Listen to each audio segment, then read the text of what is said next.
The Faith Initiative's question really is sort of the core of what the Faith Initiative at Grace Farms is all about. And that question is this: what is the shape of flourishing life? And so the goal of this series on books on faith and meaning is to ask, how can these texts help us make progress in our own and our community's quests to answer this central question? Now, the series assumes that reading is not enough. Lives have to be lived, but we do think that the text can give us access to people, to histories, to ideas that, if we allow them to do their work on us, can contribute substantially to our quest. Now, these days, we are wrestling with these questions of flourishing life in a world in which many of us find ourselves cut off in many ways from the real world, interacting almost exclusively online as we are today. If it seemed maybe a year ago or 2 years ago, perhaps we thought that we could quarantine the online parts of our lives and pursue meaning and purpose and authenticity only in the real world. If we thought that at one point, COVID time has made it clear that this is not possible. If we're going to answer the question of the shape of flourishing life, if we're going to ask what sort of lives could we live that would be worthy of our humanity, we're going to have to figure out how to do that online in these digital spaces that we inhabit together. Which makes our book for today, IRL, Finding Realness, Meaning, and Belonging in Our Digital Lives, extraordinarily timely. It's the book's author, Chris Stedman, is an activist, community organizer, and writer. He is author of Faithiest, another title we should say that is in the Grace Farms library, Faithiest: How an Atheist Found Common Ground with the Religious. He has written for The Guardian, The Atlantic, Pitchfork, BuzzFeed, and Vice, and has appeared on CNN, MSNBC, and PBS. Formerly the founding executive director of the Yale humanist community, he's served as a humanist chaplain at Harvard University and is currently adjunct professor in the Department of Religion and Philosophy at Augsburg University in Minneapolis, Minnesota. All of that you could learn from the book jacket. What you will not learn there is that Chris and I are old friends from his time at Yale. I often cite C.S. Lewis when Lewis says that friends are those people who share our sense that some question, much disregarded by many, is of central importance. Those are friends, and they need not share our answers, Lewis insists. And indeed, Chris and I have found over the years that our shared sense of the centrality of this question, what is the shape of flourishing life, or what does it mean to live lives worthy of our humanity, or however we might want to phrase it, that our shared commitment to that question and to convening communities in which that question can be discerned and lives can be lived courageously in pursuit of whatever answers we find and hold with open hands. Our shared commitment to that question has been the foundation of a sturdy friendship. So, Chris, I am so glad that you are here. Thank you for joining us today. Yeah, thanks so much for having me. I'm super excited about this conversation for many reasons, but it's also just always such a treat to connect with you. Likewise. So, we were even just talking right before the event started. I remember sitting at a brewery in Minneapolis a couple of years ago, just as you were beginning to write this book. It comes from a really personal place for you. I'd love for you to share just a bit of the story of where this book came from. Like, how did you come to write this book? Why did this feel like the book that was important to write? Yeah, I mean, that's a great question. I think a lot of people, when I announced this book, were like, a lot of people that I know were like, why? Because it feels, at least on the surface, it seems somewhat different from first book, from a lot of the work I've done. But for me, the through line is super clear. And so this book began there are kind of two reasons, one personal and the other professional. Not that those are separate spheres, of course, but the personal is that, in 2016, I experienced a series of sort of immense shifts in my life. My long-term relationship ended, my job ended. You were there for a lot of these things, and I was going through this period of sort of immense personal transformation.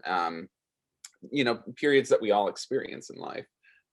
But I found myself continuing to post online as if it was sort of business as usual, um, and it's not as if the internet is this sort of small part of my life. I mean, I really built my career as a writer online and have used the internet to, drive conversations, forge meaningful connections, things that have been really significant to my life and my career. And so I started to feel this kind of split or tension between the full life I was living and what I felt I could or should bring to digital space. And anytime I feel any sort of tension in my life, that's like where my attention goes because I think there's information there. And so that was kind of the personal motivation, but the professional piece has a lot to do with how you and I met. So we met because we are both committed, as you said, to these questions and to supporting spaces where people can sift through these questions together and figure out sort of how we should respond to them, what these questions like, how these questions live in us and how they sort of direct us to live our lives. And for the better part of a decade, I've worked with, now more than a decade, I've worked with religiously unaffiliated people who are sifting through those questions specifically. And as a part of that work, one thing so the religiously unaffiliated, for those who aren't aware, are the fastest growing segment of the religious landscape in this country. Fully 1/3 of all Americans now say that they are not religious, and that number is significantly higher among young Americans. And this isn't just a religion phenomenon. This is actually a sort of broader cultural phenomenon that's happening. People are leaving institutions more broadly, religious institutions, political institutions, civic institutions, the kinds of spaces where we have historically wrestled with big and important questions and found ways to kind of express our values and connect with others and show up in the world. A lot of people are stepping out of those spaces and they're moving a lot of that work because it's not as if the need for meaning, the need for connection just goes away. They're moving that work to digital space, many of them. They're, rather than going to church on a Sunday morning in order to learn what's going on in the world around them and how they should respond to it, they're going on to Twitter. And this is a simplification of what's happening, but I've sort of seen that shift both kind of anecdotally in my work as a non-religious community builder, but also I've been working with a group of sociologists for the last few years to study the religiously unaffiliated. And this is a shift that we are seeing sort of across our culture. More and more people are leaving the kinds of institutions where we've wrestled with these questions and striking a sort of more individual path in order to find meaning in their lives. And I wanted to understand how this is impacting the way that we wrestle with these questions, how we understand what it means to be human. And I think that there's a lot about the shift out of institutions that I think is very encouraging, right? I mean, we all know well, I think, the way that these institutions can restrict people, the way that they have, harmed especially more marginalized people, the way they've protected the interests of power. I mean, these are a lot of the reasons why people are leaving these institutions. But I think that these institutions also do a really great job of, they can wield that power in really harmful ways, but they also do a really great job of using that power to kind of force us to wrestle with these questions, to lock us into uncomfortable relationships with one another. And so, I think because this is such a huge shift from exploring those questions in this one kind of space to doing it in a more sort of personalized way that it can be both freeing and can free us up in ways that I think are not always great. That my interest in sort of taking a closer look at that, that a lot of it grew out of my work as a community builder. Yeah, it's fascinating. When we think about that shift, these online communities sort of playing roles that certain sorts of maybe religious communities have played. One thing that strikes me is that while a religious community is relatively homogeneous, I mean, ideologically or religiously, um, they're intergenerational communities. That they may be homogeneous in other sorts of ways. The American Church, for example, has a huge problem with racial homogeneity, right? But but there's a certain, at least that intergenerationality. Like, it has occurred to me that from in certain ways, like as we step online, we all sort of become orphans. Like we don't have we're not when we're born into this world, we're welcomed into families and we have ancestors, right, who like brought us here. When we go online, in many ways it's easy at least to feel like orphans. How do you see these how do you see sort of online spaces, and as we live our lives in these online spaces, how do you see folks sort of wrestling with this question of like, where did I come from? Who are the ancestors here? Like, to whom are we responsible? Whose tradition are we picking up and walking into? Yeah, I mean, that is a question that I, as you know, have wrestled with for years as a non-religious community builder. It's like, for all the trappings that you often inherit as a part of a religious tradition, again, maybe the pieces of the tradition that feel as if they weigh you down or are things that you have to really sort of struggle to work with. You also have, all of you have this tradition to draw upon. You have all these stories, these practices, and when you step out of the religious space, you don't have any of that. And there's something that can feel really exciting, I think, about having to sort of build from scratch. You have a chance to um, create the kind of thing you want to see, but you also, you're not able to sort of place yourself within a broader context. And so, yeah, I mean, I think when it comes to the internet, that freedom can be both exhilarating, and it can also feel like a huge sort of burden. I mean, this was something that when I was working on IRL, I spent a lot of time interviewing people. I did a lot of research and reading. And one thing that, like, I read a piece about online dating that talked about how the burden of finding a partner has like fully shifted to the individual. At one point, family, community helped with that process. Now you're expected to sort of go online and do all of that effort yourself, and it can feel totally overwhelming. And again, in some ways, that shift allows for more freedom for people, especially for LGBTQ people. And I experienced the freedom that you get from being able to sort of no longer being restricted by place of origin or family, accident of birth. When it comes to finding community, the very first people I ever came out to as queer were strangers online when I was an adolescent, and there was something incredibly necessary about that. I mean, I would say that those experiences really sort of saved my life at a pivotal moment. But I think we all, any of us who have tried to date online, also know how overwhelming that feels, to sort of have to bear all of that responsibility on your own. And yeah, I mean, I think there's a really instructive example to be found in. I read this really excellent book called Twitter and Tear Gas, which I would highly recommend. And in the beginning of that book, the author talks about looking upon the Arab Spring with excitement and optimism. Like, look how incredibly quickly people were able to organize to use this tool to build a social movement in ways that would never have been possible before. But just 2 years later, she felt her optimism had totally disappeared, because for as much as these tools can empower us to build our own communities rather than be sort of born into communities, there's also something that is lost in that.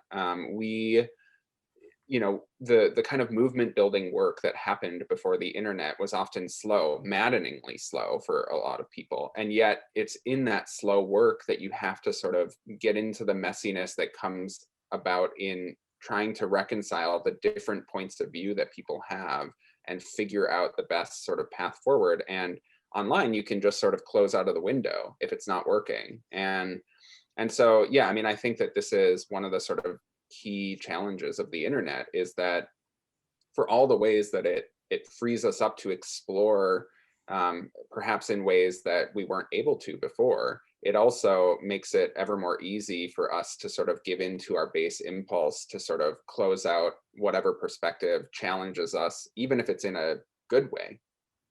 Yeah, and it's connected to a question uh, we got. How do you build community with individual paths? And, do you share mutual norms, or what else might be shared? It reminds me of this dynamic, right? Of like there is something exhilarating online that you can sort of find this community that you didn't think existed, right? And your community of origin, right? Sort of look around like, I am the only one like me, right? And then we go online, we find, oh, there is a community here. There are actually people, right? And so my individual path finds a community, right? Through well, the broad reach to be able to reach out in principle to billions of people and sort of fish for like, oh, okay, here's where this community could be. As you're already starting to say though, the ugly flip side of that, and this comes a lot through the social media algorithms and whatnot that are feeding us what we interact with most. The concern that becomes an echo chamber, right? And how do you build community with individual, while we're each on our own individual path? Well, welcome to the internet. The pond is so big you can fish until you find the 5 people that are exactly like you. So and you can enter a little echo chamber. Anyway, so how do you think about those sorts of that sort of temptation to think like, well, now that I have access to this huge group of people, I can find a few people that are they're very, very much like me, and I can have an even more homogeneous community than would have been possible if I didn't have access to the whole grand wide world. Yeah, I mean, I think that the reality is that there's no going back, right? That our world is changed, and we, if we expect that the communities of the future are going to look like the communities of the past, then I think we're in big trouble, because they're not going to. I draw a parallel in IRL to some of the kind of like vegan meats that are out there, and I'm a vegetarian. I love a lot of them, but there are some that kind of sit in this uncanny valley where you're like, this is close enough to the thing that it's supposed to be that that I can actually notice there's something off about it, and it feels like it's trying to replicate an experience that ultimately it's not replicating, and so I end up feeling like something's amiss, and I end up feeling dissatisfied by it.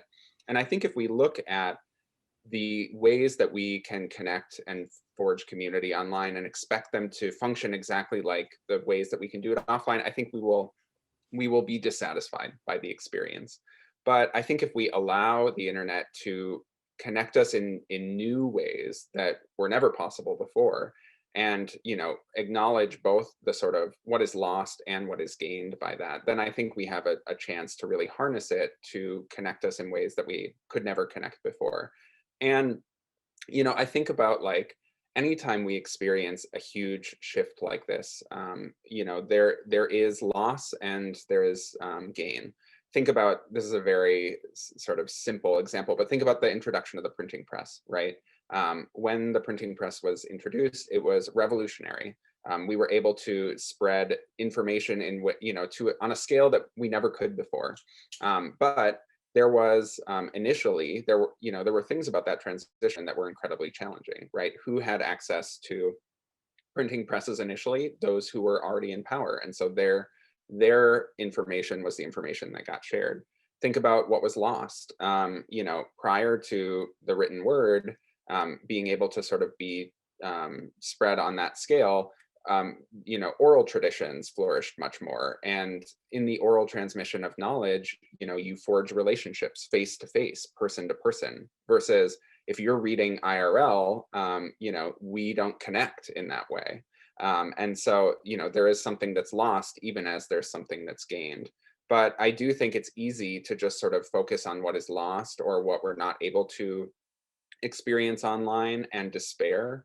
Um, but but I would if I can offer a word of encouragement, it's that we've been through transitions of this scale before, and we've managed to make it through. Not well often, but we have, but we are continuing to sort of move forward in our efforts to do this better. That there's actually something really beneficial about these shifts, because in IRL, I talk about the kind of value of being an amateur. I talk about how my mom made me go out for a sport when I was in high school, And I ended up going out for cross country, thinking in an attempt at self-sabotage that there was no way I would make the team because I was such a horrible distance runner. What I didn't realize is everyone makes a team in cross country. So I made the team. And yet what happened was, I discovered actually this thing that I thought I would hate, I enjoy, and I still run to this day. It's something I really find meaning in. But I also found that you learn things about yourself that are sort of distinctly different when you do something that you're not good at yet, that you haven't figured out how to do, than when you just sort of stick to the things that you've already kind of figured out how to do. And I think online, we're all doing something we're not good at yet. But in that sort of, in our graceless attempts at to be human online, we have opportunities to see things about ourselves, to discover new things about ourselves. And and I guess the last thing I'll say is, when it comes to this question of sort of community versus siloing that happens online, I think there's lots of reasons to despair. Um, I think the biggest obstacle we face is that what feels like public space, this sort of social internet, is in fact not public space. It's private space. It's run by private corporations whose interest ultimately is in making money, not in helping us become more fully human. And so the algorithms that sort of guide our behavior online, that are designed to be as invisible and unnoticeable as possible, um, are not, they don't have our best interests at heart. If what keeps you clicking and scrolling is stuff that inflames, that enrages, that's what is going to be prioritized in the algorithms. And so, you know, ultimately, it's kind of like climate change. I can change my relationship to the planet. I can drive less, recycle more, all these things that I do. But until the 100 corporations that are responsible for the majority of carbon output are forced through systemic transformation to change their practices, my own individual behavior changes might change the way I experience the planet, my relationship to the planet, but it's not going to change the system. And, likewise, I think we can become more intentional about our digital habits, about the ways that these algorithms silo us. But until the system itself is transformed, we're going to be swimming upstream.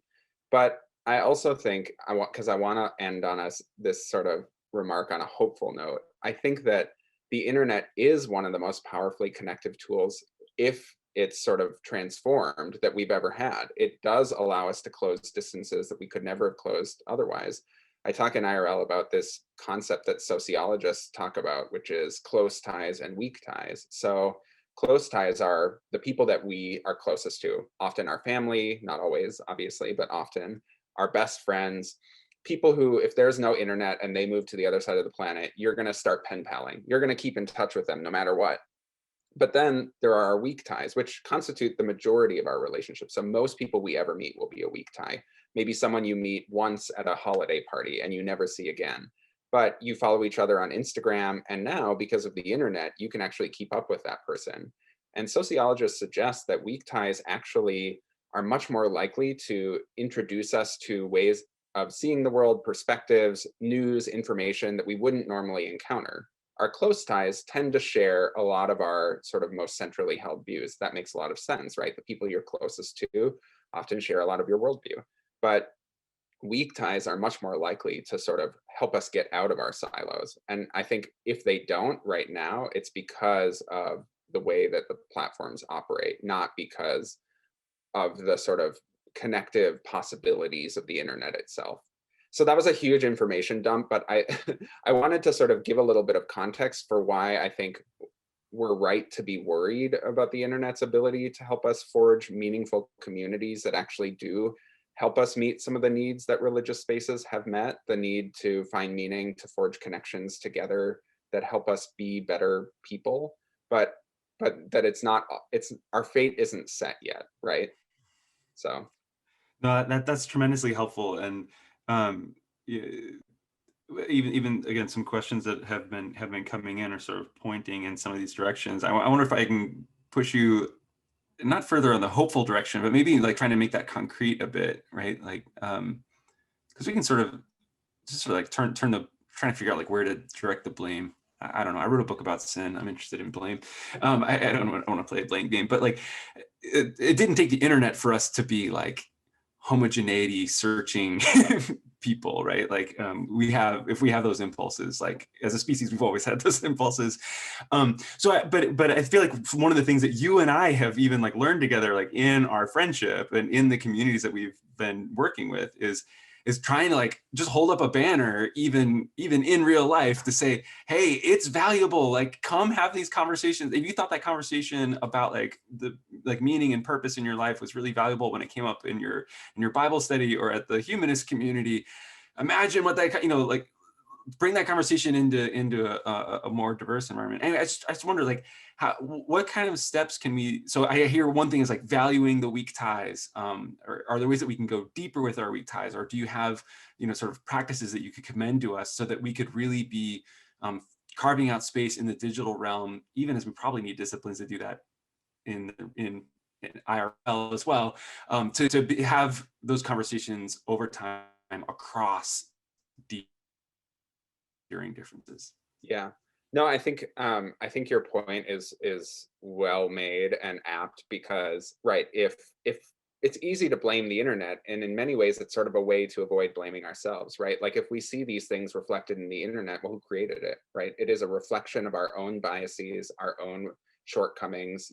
If the internet silos us, it's in part it's because, like, well, it's rewarding what we want, right? Like the algorithms are moving us in these siloed directions because that's where we're most comfortable, is when we're among our own people. And so, I think, again, it's sort of a way of moving the blame off of ourselves. And that's not to say that there aren't very real problems with these platforms that do need to be addressed, but yeah, obviously that's something I feel really strongly about. But I do think that, we have to recognize our own complicity in it. Like, I want to be among like-minded people. It feels most comfortable there.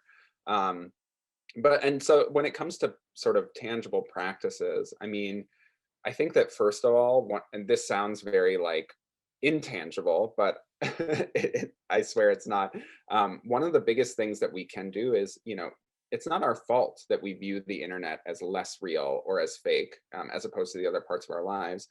We've absorbed that message from the very beginning, and it didn't come from nowhere. At one point, the internet was a kind of activity. I mean, I have very vivid memories of, biking to the library as a kid and signing up on this sort of, clipboard for a 20-minute slot on the shared computer to use the internet. And then I would bike home and I would go back to the rest of my life where the internet wasn't a part of it. And so at one point, this phrase "in real life," it emerges from a reality that once was, which was that the internet was once a space where we went to sort of do something and then go back to the rest of our lives. And so the way that we think and talk about the internet actually hasn't caught up to what it actually is, which is very much not that anymore. It's woven into not only sort of most moments of our day for some of us, but it's also like the ways that we do these things that are central to how we understand who we are and how we show up in the world are now things that happen online. And so, part of like what we call things shapes our relationship to them. If we think the internet is fake or less real, we will not strive to bring the same kind of reflectiveness that we bring to other parts of our lives to the internet. Oh, I get into a disagreement with someone and block them. Well, it didn't really count because it was online, and so I think the first thing we can do is start treating our digital lives seriously. Start seeing them as a place where, real life really does happen, where what matters or what happens matters, has consequence. And that will not only, I think, shift the way that we show up online, it will also shift what we think is possible of our digital lives. Like, if I think of my digital life as not a real space or not as real as the other parts of my life, I won't see it as being a space that's sort of ripe with information that can help me better understand myself and the world around me. If I see something in myself online that makes me uncomfortable, I can sort of dismiss it if I think of the internet as not real. But instead of actually sort of looking at, well, why, like, oh, I tweeted something and then I deleted it 5 minutes later because it wasn't giving me the feeling of validation I was hoping it would. Well, what does that tell me about myself? Like, what information is there? And so I think if we start taking our digital lives more seriously, and I take everything too seriously, so, take it with a grain of salt. But I think if we take them more seriously, we will find that actually the internet is this one of the sort of best resources we've ever had for exploring these kinds of questions. And then I think the other thing, which is very much related to this, is at the end of IRL, I talk about this digital sabbatical I took. I took 3 months off of the internet near the end of writing the book, in part because I just needed to focus, but also because I was like, well, I've been writing this book all about sort of how the internet informs how we explore these questions and understand who we are, but I have been online the whole time. I wonder what I'll think of these things if I sort of step away. And when I logged off, initially it was really difficult. My friends observed that I was like texting them in tweet format. I was totally going through withdrawal of the kind of like mindless logging on I would do to just sort of like in the first moment of boredom, I would just, go onto Twitter or whatever. So I was going through withdrawal from all of that. But then after that sort of passed, then I felt this immense like peace. I felt super at ease, much less anxious, which would seem to sort of confirm this idea that the internet, all the sort of digital doomsayers that we hear, the internet's making us more anxious, less connected, more narcissistic, more siloed. But um, I and so initially I was like, oh, huh. But then I realized that it was kind of like going off on a retreat, like a meditation retreat. Meditation is not really my thing, but for, sort of disconnecting from the world. And how, of course, when you're on retreat or on vacation, you feel less anxious, more at ease, because you're disconnected from the world. You're not confronted with other people's realities. You're not, seeing things in yourself that you're uncomfortable with. You're, on retreat. And, that actually, that isn't how I want to be in the world. I want to be engaged. I want to be challenged. And sometimes there's a necessary anxiety that arises from that. I cite Martin Heglin's book in IRL, who I know has been a part of this series as well. And he talks about the anxiety that we feel in being alive, because it's a difficult thing. And so if being online makes us feel anxious, makes us feel uncomfortable, it's because the internet is a space where real life is happening. And still, though, I think we need those times to sort of step away. I talk about how Thomas Merton, described the value of retreat as giving you the perspective you need that then can sort of bring you back into the world.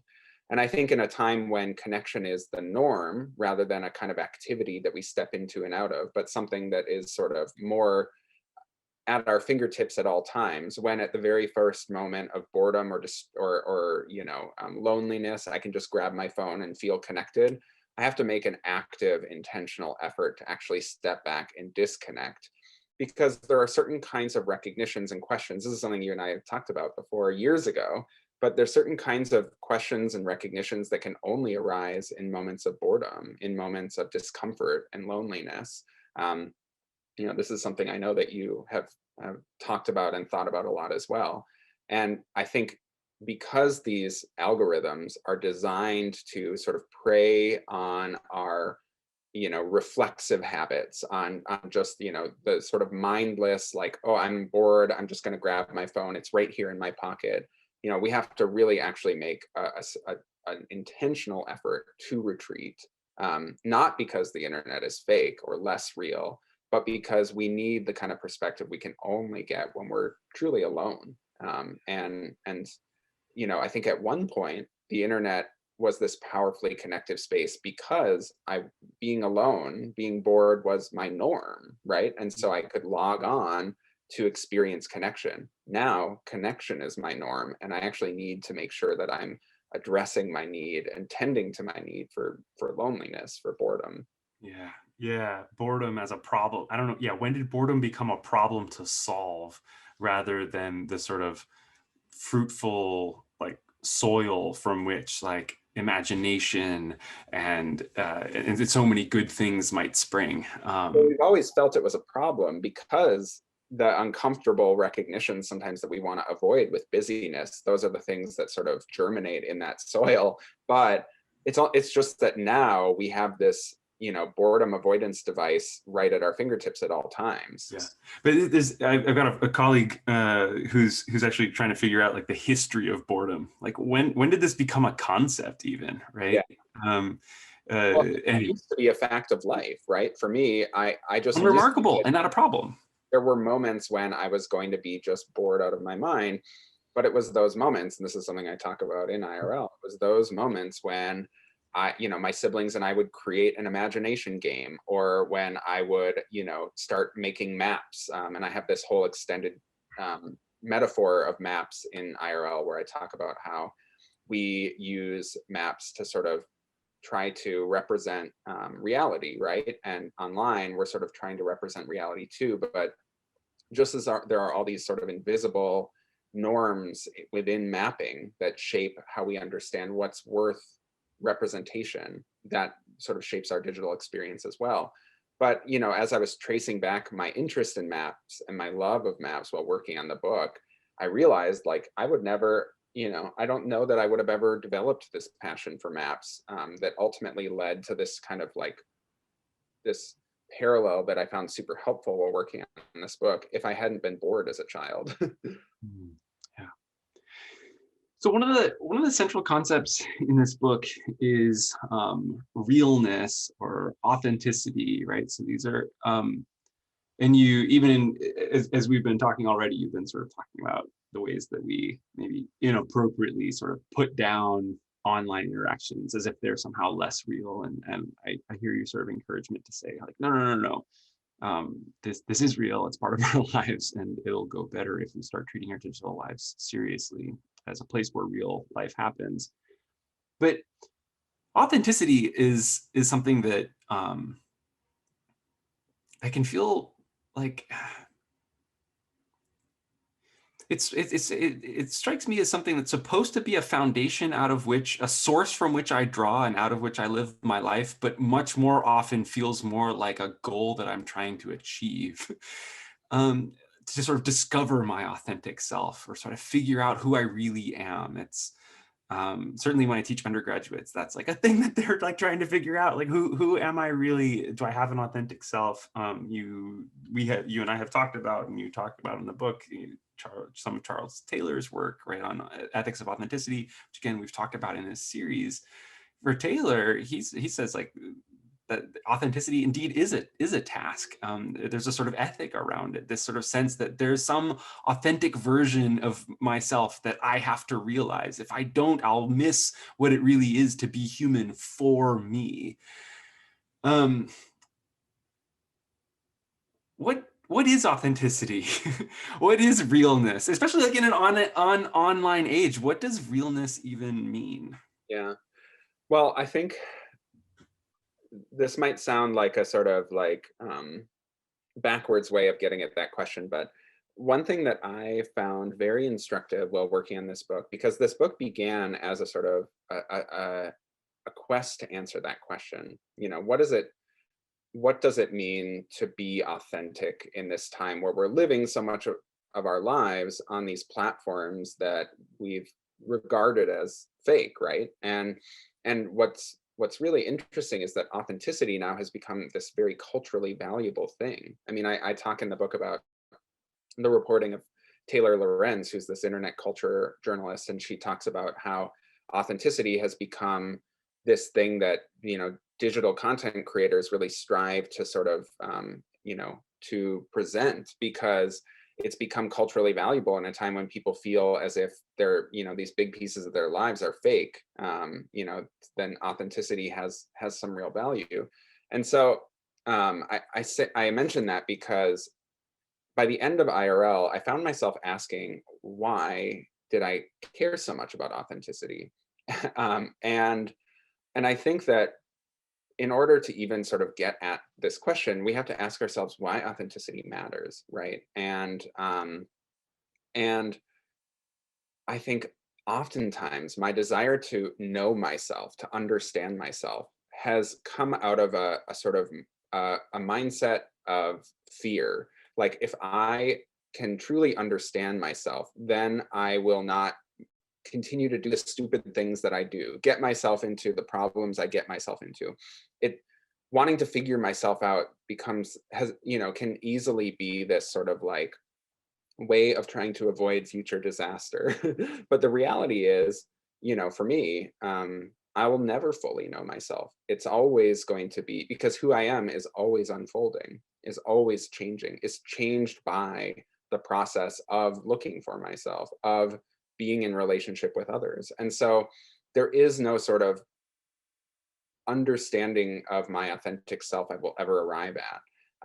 And so it's not, ultimately, if my desire to understand myself is this sort of like, um, y- you know, trouble avoidance kind of tactic, it's never going to work. And so, you know, I think oftentimes authenticity has really gotten a kind of bad rap because it gets used as this sort of like buzzword or this shortcut for like this kind of like 10 simple steps to understanding yourself, so that then you will be living this easy, perfect, wonderful life, which is not what authenticity is at its best, I think, really about, which is not this way of coming to know yourself so that you can um, live a life with little resistance, but rather is about looking at those points of resistance as being where that information is truly found. And I think that's why when I started writing IRL, it was because I felt this sort of resistance in my digital life between,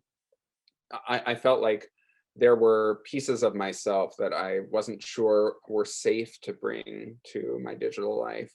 And and what I found is that when I look in those sort of places of resistance, that's where I tend to find the most helpful information when it comes to sort of beginning to answer those questions. And it's not, again, I think that those are questions without answer ultimately. They, that coming to know ourselves is a continual process of both discovery and creation. We are always creating ourselves. We are always discovering sort of new layers of who we are. And that it's, the language of unfolding has all kinds of baggage depending on the space you're in. But I think it's for me, it's the best word. And yeah, Charles Taylor, great resource in this realm, and one that you pointed me in the direction of. So thank you.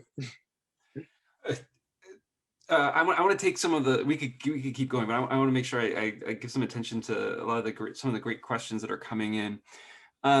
We have one that asks, what might it mean to propose or promote systemic changes in the digital space that map to systemic injustices, IRL? And there's a comment. I think Zoom's touch-up feature merely lightens my skin. And the commenter mentions, I am a Black man. So you've also talked, maybe you can put these two together, this sort of thought that there may be, you've already talked, there may be systemic changes, there may be systemic injustices that are being perpetrated in the online spaces as well that need to be addressed. But yeah, how do we sort of think about promoting systemic changes in the digital space that might impact the world at large? Yeah.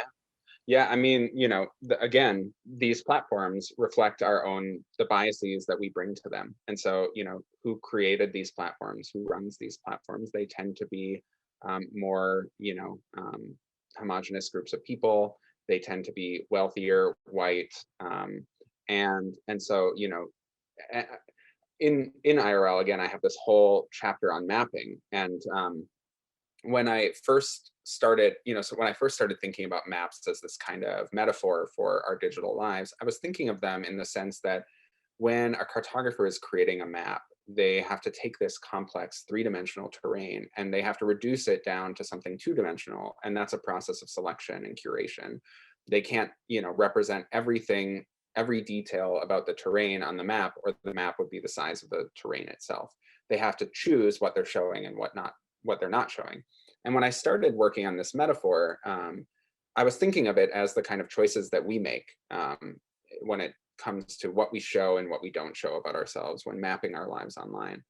But then I started doing a lot of research into maps, which was very fun for me as someone who loves maps. But I read a ton of books. I spent a lot of time at the University of Minnesota's map library. I interviewed the head of the map library. And then I also talked to the co-director of the Mapping Prejudice Project, which is based out of the University of Minnesota's Map Library. And it's a community-driven effort to map racial covenants in Minnesota, which were deeds that were put on properties saying only white people could own this property. And those covenants, you can map out where they were in the city, and you can sort of overlay that with a current map, demographic map of Minneapolis, and you can see just how much that contributed to the segregation of the city. And so as I was doing all of this research, what I came to recognize is that these choices that we make online as we sort of map our lives aren't neutral choices. They're not just sort of, we're not just choosing for no reason. We're being guided by the norms and conventions of these platforms, which represent the interests of those who are in power, represent the biases of the people who created these platforms. And so, the things that, as I'm building myself into being online, I'm constantly sort of reinforcing this self, and I'm doing it, as influenced and shaped by these norms that are not neutral, that are, about reinforcing these systemic biases and privileges that various groups hold. And so ultimately, if we want to, but I think the real challenge there is that, just like in map making, where the conventions are sort of deemed, they're designed to seem artless in some ways. It's like a map is just representing reality, not these various norms and interests.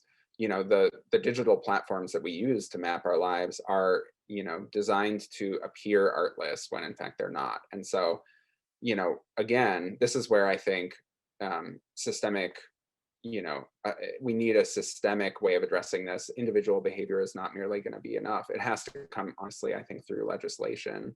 I think that these private platforms are, if ultimately their priority is what makes them money, and preying on our biases, our vulnerabilities are the things that keep users engaged, then that's what they're going to, pursue. Whether, oftentimes it is intentional, but I think even sometimes it just reflects the uninterrogated biases of the creators themselves. And so that's where, I think these platforms are going to have to be made to change the way that they operate, just as there are, structural efforts being made within cartography to change the ways, because maps made by the powerful reinforce power. They reinforce the worldview of the powerful. The director of the map library shows students a map of Germany from the 1800s, and they say, oh, that's how Germany appeared in the 1800s. And he says, actually, this is the king's Germany. This is how the king understood Germany. It doesn't reflect the Germany of the peasants at the time. And so, likewise, the way we map our lives online represent, certain worldviews more than others. So that's where the change has to begin. That's so powerful, because it draws up what's so powerful about that image of the map, because the map presents itself as just given and obvious, and this transparent presentation of the real. And I think about how we sort of think about, I remember when people first started noticing, oh my goodness, if you Google a phrase and I Google a phrase, we get different results, right? And this sort of thought, right? And what's interesting to me, I mean, there's lots of things interesting about that, gets back into our, like, how we end up in homogeneous circles, but more interesting is me the sort of presupposition that makes that surprising to begin with, namely that we think that, oh, Google search results, these are transparent, just sort of they're a map, they're just a transparent, they're a transparent representation of at least the online world, and telling me something just transparently true, and but that's precisely what power does. Is power creates something for its own purposes, and then has the power to propose that as neutral, normative, as completely objective and unbiased. Exactly. So we have another, getting back, I think we have too many great questions here that we can really get into. But while we're on these sorts of questions about access, we have a question here. It says, is formative solitude more democratically available across classes because of the internet, or less? I mean, and maybe a related question, is boredom a luxury in our current society? yeah, absolutely. And I do think that sort of echoing my last response, one thing that I found really powerful in Twitter and Tear Gas, when she's talking about how, you know, she went from feeling so optimistic to just in 2 years feeling much less so, is that for all the ways that we as citizens can use the internet to sort of push back on various, sort of systemic issues, the ways that we can, it can feel like a way to cut past various gatekeepers within institutions and elevate voices that have historically been sort of locked out. For as much as we as average people can use these tools in this way, the powerful are that much more able to adapt their agendas to these tools, and they have that much more time and resources to do so. They already have a leg up, and so these tools can reinforce the status quo and exacerbate it, right? And so um, for as much as every now and then someone can use the internet to break through, whose voice would normally not have been heard. The odds are stacked against them, right? It's the people who already have connections, money, time, influence, who can harness these tools to become the next sort of influencer or voice or that sort of thing. And so in many ways, like especially now in this pandemic, it's laid bare how the sort of social divides in this country relate to the internet. We've been asked to move so much of our lives to the internet over the last year, and for some of us that's possible. For others, that really hasn't been possible. And so what has resulted is that they've simply sort of dropped through the cracks more. If the internet is the primary way that we can connect with one another, but you are working multiple jobs, or you don't have regular internet access, or all of those kinds of things, then this just reinforces the ways that you are sort of disconnected from society. And likewise, like, some people talk about the pandemic as being this, incredibly illuminating time in their lives where they've experienced this kind of boredom, maybe for the first time in their adult lives or ever.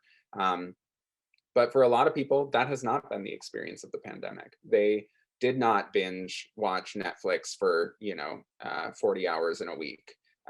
They had to continue working. And so ultimately, I guess the answer to this question is it sort of goes back to I think a lot of what we've been saying in this conversation and where we kind of started, which is that, this tool, when used mindlessly, when, when not sort of managed in the public's interest, can simply reinforce the various sort of existing power structures.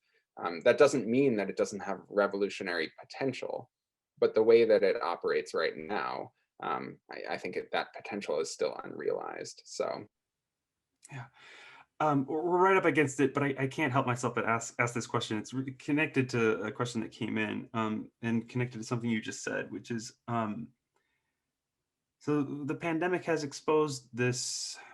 uh, I think it's well, we can talk about what are these two groups of people: essential, non-essential workers, people for whom the experience of the pandemic is, oh, my whole life is online; people for whom the pandemic is an experience of, my life can't be put online.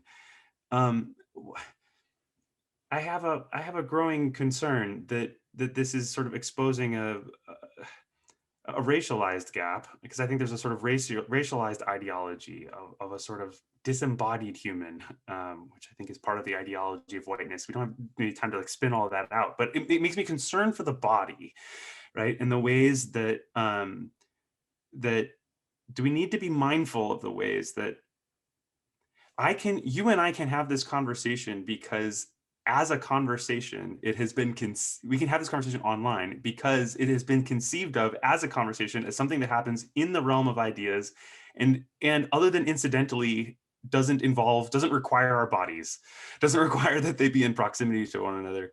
Is that a sort of estrangement already of that?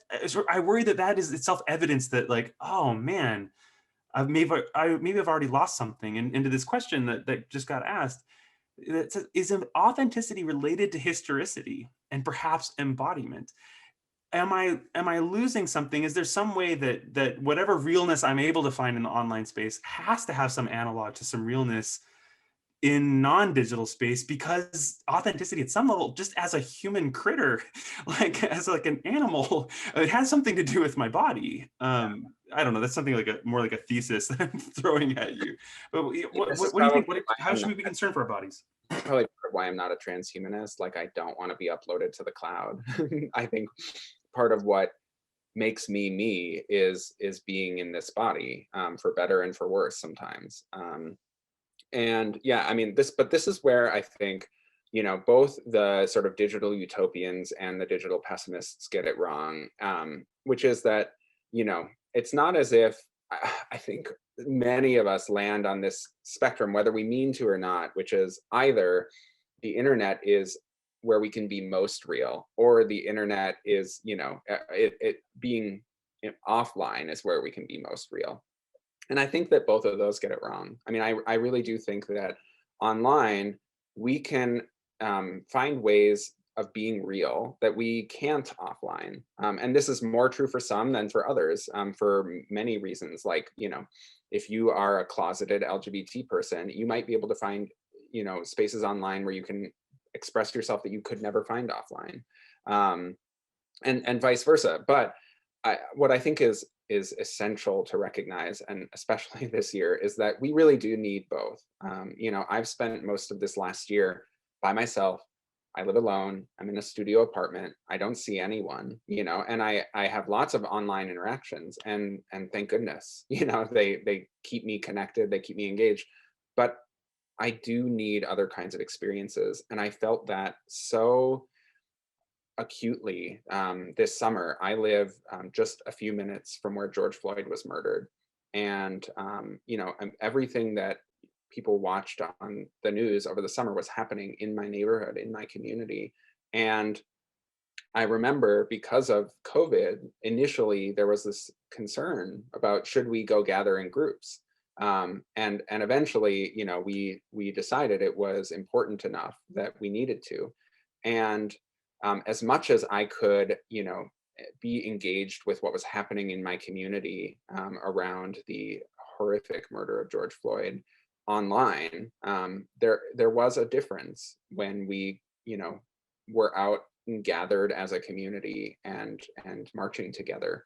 And all of this is to say, I think that example actually is very instructive, because without the internet, many people would never know George Floyd's name at all. And everything that, sort of came as a result of his unjust murder, all of the conversations that were spurred, the actions that are, being taken, the organizing that was done, so much of that is because of the internet, and the fact that it was able to happen on such a global scale. And yet, what happened here in my community, also, was something that we couldn't. The internet alone was not enough, but I think both were really sort of essential. And so, I try to look at the internet and sort of analog experiences and ask myself, what is possible in this space that perhaps isn't possible in the other one. And I think that's where, like, when I look at some of my colleagues who are teaching right now, who are struggling, they're basically trying to sort of copy paste a class they've taught for years offline and move it into a digital space, instead of saying, what does this digital space offer me that's distinct? What are its limitations, but also what are its opportunities? And so, yeah, I mean, I ultimately, this is a long way of saying I agree. I think that there are things that are only possible online. There are also things that are only possible offline. And I think, we have a chance, because of the internet, to become more fully human, because we have access to both of these ways of being human that I think offer us a lot, and also have their own limitations. Chris, thank you so much for joining us today. This has been a really rich conversation, and I should of course recommend to folks, if you've enjoyed having conversation with Chris, um, this book really does feel like having a conversation with you, which is I should say high praise from me, because having a conversation with Chris is one of my favorite things to do. So Chris, thank you so much for being here. Thank you, Matt. It's always so nice to talk to you. And thank you, everyone who joined us today. And thank you, Grace Farms, for having me. I still, Grace Farms has been on my radar from the very beginning of Grace Farms. And yet I still have not been able to be physically present. I'm glad I was able to kind of be there in some way, but I look forward to the day I make it there in person. We'll have you on site. And so thank you to Chris. Thank you to all of you for joining us for this conversation. Thank you for your great questions. I do want to just do a call out. We are, of course, the series continues next month in March with a conversation with Anant Rambachan. He's author of A Hindu Theology of Liberation. I should say he is America's foremost Hindu theologian, and so we're going to be having a conversation about how Hindu traditions have made contributions to movements for liberation. If many will know, of course, that through Gandhi, there's been a substantial sort of interaction, sort of conversation between American quests for liberation and racial justice in the feminist movement, in conversation with Hindu theology through its principles of nonviolence, ahimsa, or non-harm rather. So I would, so encourage you, come join us for that. Look forward to seeing you next month. It is on a Friday, but I hope you'll be able to join us. So one last time, thank you, Chris, for joining us, and look forward to seeing you all again sometime soon.